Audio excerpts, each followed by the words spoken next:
नमस्कार मित्रांनो, क्रांतिज्योती सावित्रीबाई फुले यांच्या जयंतीनिमित्त व बालिका दिनानिमित्त सर्व शिक्षक बांधवांना खूप खूप शुभेच्छा। आंतरजिल्हा बदल्या झालेल्या आहेत। 2329 शिक्षकांना या ठिकाणी आंतरजिल्हा बदल्यांचा लाभ मिळालेला आहे। संख्या तितकीशी मोठी नसली तरी ज्यांची बदली झाली त्यांच्यासाठी ही सदर बाब खूप मोठी आहे।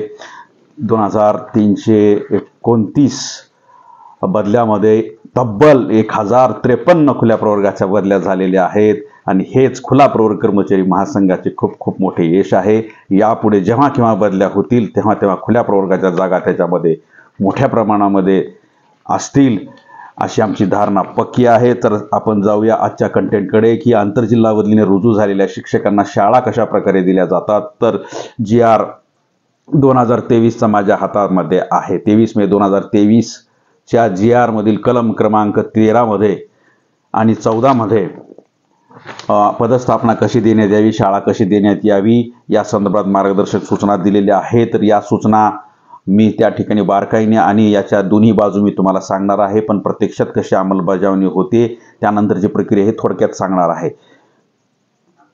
कलम क्रमांक 13 मध्ये सांगितलेलं आहे, आंतरजिल्हा बदलीने आलेल्या शिक्षकांना पदस्थापना देताना संबंधित जिल्हा परिषदांनी खालील प्रमाणे कारवाई करावी। 13.1 दुसऱ्या जिल्ह्यातून आलेल्या सर्व शिक्षकांच्या नियुक्तीच्या दिनांकानुसार सर्वप्रथम ज्येष्ठता याद्या तयार करण्यात याव्यात।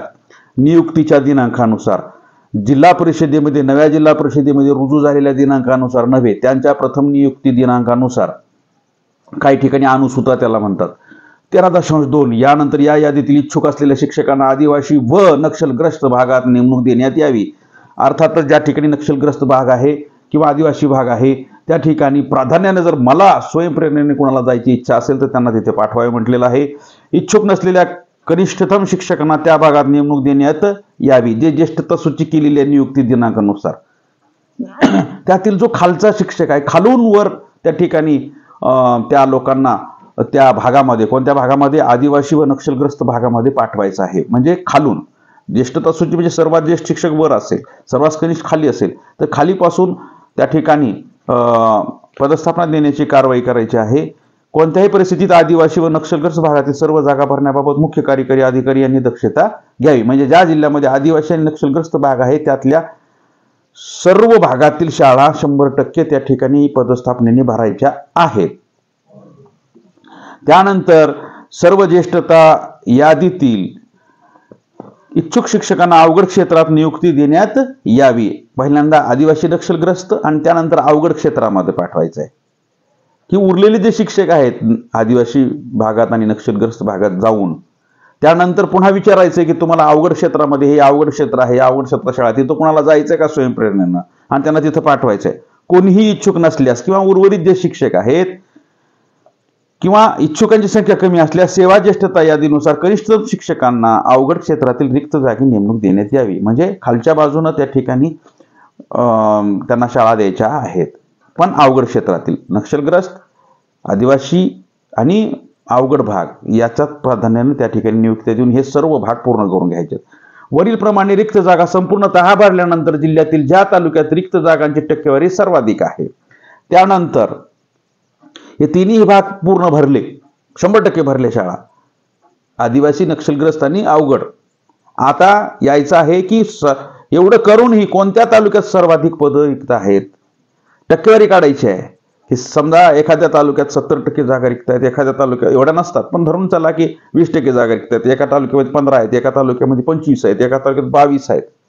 तर काय करायचं आहे, वरील प्रमाणे रिक्त जागा संपूर्णतः भरल्यानंतर जिल्ह्यातील ज्या तालुक्यात रिक्त जागांची टक्केवारी सर्वाधिक आहेत अशा तालुक्यातील रिक्त जागा भरण्यात याव्यात। हे करताना इच्छुक शिक्षकांना त्यांच्या ज्येष्ठतेप्रमाणे नियुक्ती देण्यात यावी व वरील रिक्त जागावर नियुक्तीसाठी स्वेच्छेने कुणी मागणी करीत नसल्यास अशा जागावर समुपदेशनाने नेमणुका कराव्यात। अवघड क्षेत्रामध्ये नक्षलग्रस्त भागामध्ये आणि आदिवासी भागामध्ये इच्छुक जर कुणी असेल तर त्यांना तिथं पाठवायचं आहे। जर जातच कुणी नसेल तर पुन्हा ज्येष्ठता सूची पाहायची आहे आणि खालच्या बाजूने एकेकाला शाळा द्यायच्या आहेत।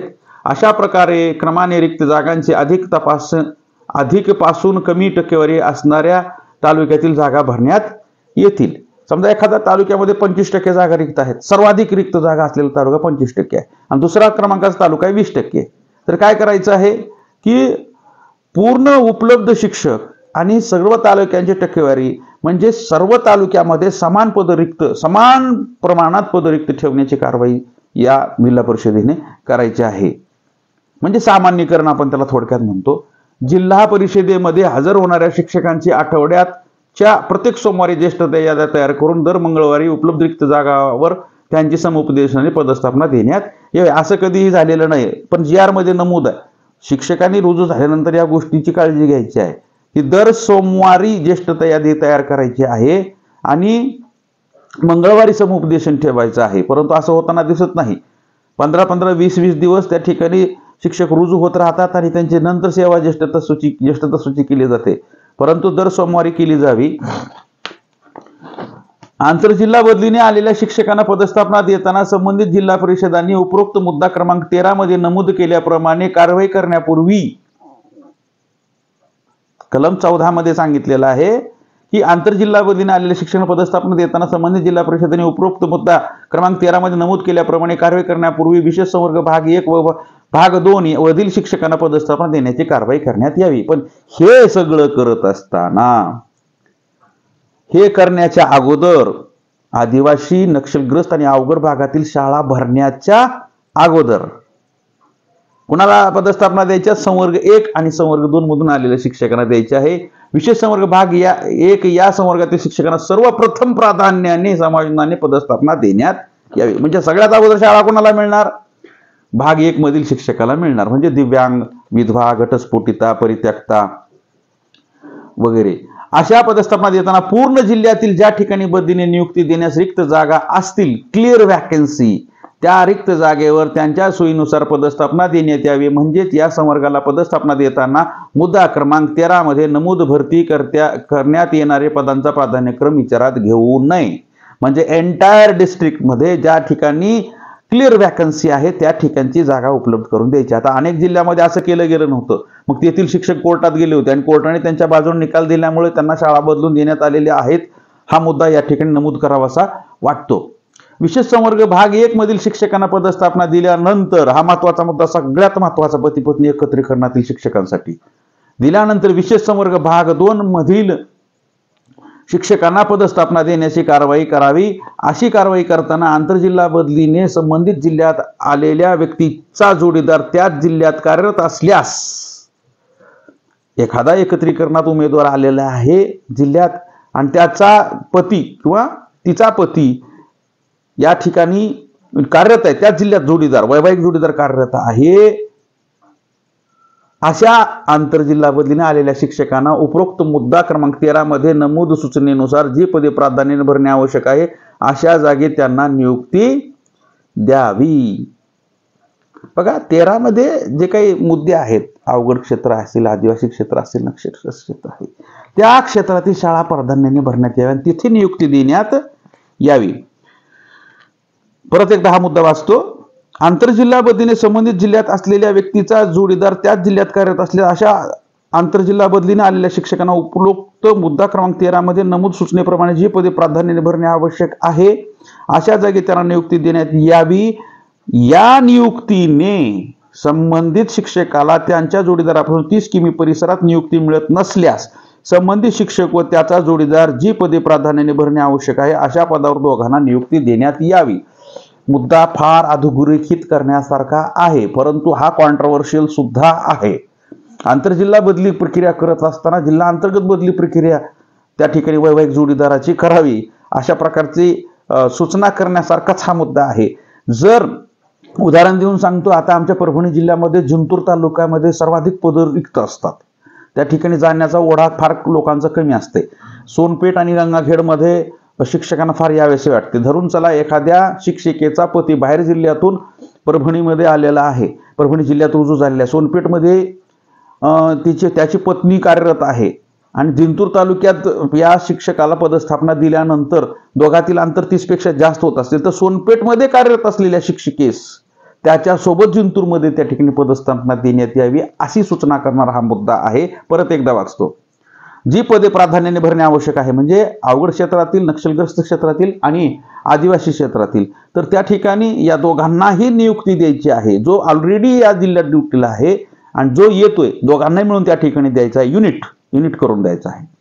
विशेष संवर्ग भाग 2 या संवर्गातून आंतरजिल्हा बदलीने संबंधित जिल्ह्यात आलेल्या व्यक्तीचा जोडीदार त्याच जिल्ह्यात कार्यरत नसल्यास अशा आंतरजिल्हा बदलीने आलेल्या शिक्षकांना विशेष संवर्ग भाग 1 मधील शिक्षकांना पदस्थापना दिल्यानंतर विशेष संवर्ग भाग 2 या संवर्गातील शिक्षकांना पदस्थापना देण्याची कारवाई करावी. म्हणजे ज्यांचा जोडीदार, आता शेजारी जिल्हा काही जणांनी निवडलेला असतो, तिथं जर त्यांचा जोडीदार कार्यरत नसेल तर संवर्ग 1 नंतर संवर्ग 2 ची जेव्हा कारवाई केली जाईल तेव्हा यांना संवर्ग 2 चा लाभ देण्यात यावा म्हटलेला आहे. पण कसा लाभ द्यावा याचं स्पष्टीकरण पुढे देण्यात आलेलं नाही. कारण 30 किलोमीटरच्या बाहेर जर त्या ठिकाणी जात असेल तर त्याला त्याचा वैवाहिक जोडीदार ज्या बाजूला आहे त्या बाजूला 30 किलोमीटरच्या आतली शाळा देणार का किंवा देण्यात यावी अशा प्रकारचे या ठिकाणी स्पष्टीकरण कुठे आढळत नाही. परंतु मला असं वाटतं EGRचं वाचन केल्यानंतर की 30 किलोमीटरचा मुद्दा या ठिकाणी अधोरेखित केलेला आहे की पदस्थापना देताना वैवाहिक जोडीदाराच्या आणि त्याच्यामध्ये 30 किलोमीटरपेक्षा कमी अंतर असलं पाहिजे असं या ठिकाणी विधान आहे. त्याच्यामुळे असं मला वाटतं की जर एखादा जोडीदार जर वैवाहिक जोडीदार जर परजिल्ह्यात असेल आणि शेजारी जिल्हा मिळालेला असेल तर त्याच्यापासून कमीत कमी अंतरावर त्याला पदस्थापना दिली जाईल असं मला वाटतंय. आणि असंच सूचक या ठिकाणी विधान 30 किलोमीटरचं या ठिकाणी आलेलं आहे. तर बांधवांना विनंती आहे की तंतोतंत GR प्रमाणे पदस्थापना देण्यासंदर्भात जिल्हा परिषदेकडे विनंती करावी. अनेक जिल्हा परिषदामध्ये पदस्थापना देत असताना GR फॉलो केला जात नाही. अनेक कोर्ट मॅटर होतात, न्यायालयीन प्रकरण होतात, त्याच्यानंतर न्यायालयीन प्रकरणानंतर पदस्थापना बदलून दिल्या जातात. परंतु आपला स्वार्थ बाजूला ठेवून अनेक शिक्षक बांधवांना विनंती आहे की आपण सर्वांनी एकत्र येऊन GR प्रमाणेच पदस्थापना घेण्यासंदर्भात पाठपुरावा करावा. आणि समुपदेशनासंदर्भात अनेक प्रकरणं आयुक्तालयात गेलेली आहेत, पण अनेक आयुक्तालयात आम्हाला असं समजलं की असं CO साहेबांनी घेतलेल्या समुपदेशनामध्ये आम्ही हस्तक्षेप करणार नाही, मग न्यायालयीन प्रकरणं होतात वगैरे वगैरे. तर अशी पाळी कोणावर येऊ नये. आम्ही देखील त्या ठिकाणी अनेक जिल्हा परिषदेकडे GR प्रमाणे प्राधान्यक्रम द्यावा किंवा GR प्रमाणे अंमलबजावणी अशी विनंती करूया. उस्मानाबाद म्हणजे धाराशिवचे आता समुपदेशनासंदर्भातचे पत्र काल निघालेलं आहे. म्हणजे त्यावरून असं वाटते की 26 जानेवारीच्या अगोदर कार्यमुक्ती होऊन शाळा दिल्या जाऊ शकतात. सर्व आंतरजिल्हा बदली झालेल्या शिक्षकांना पुन्हा एकदा शुभेच्छा आणि चांगली शाळा मिळण्यासाठी सुद्धा शुभेच्छा. धन्यवाद.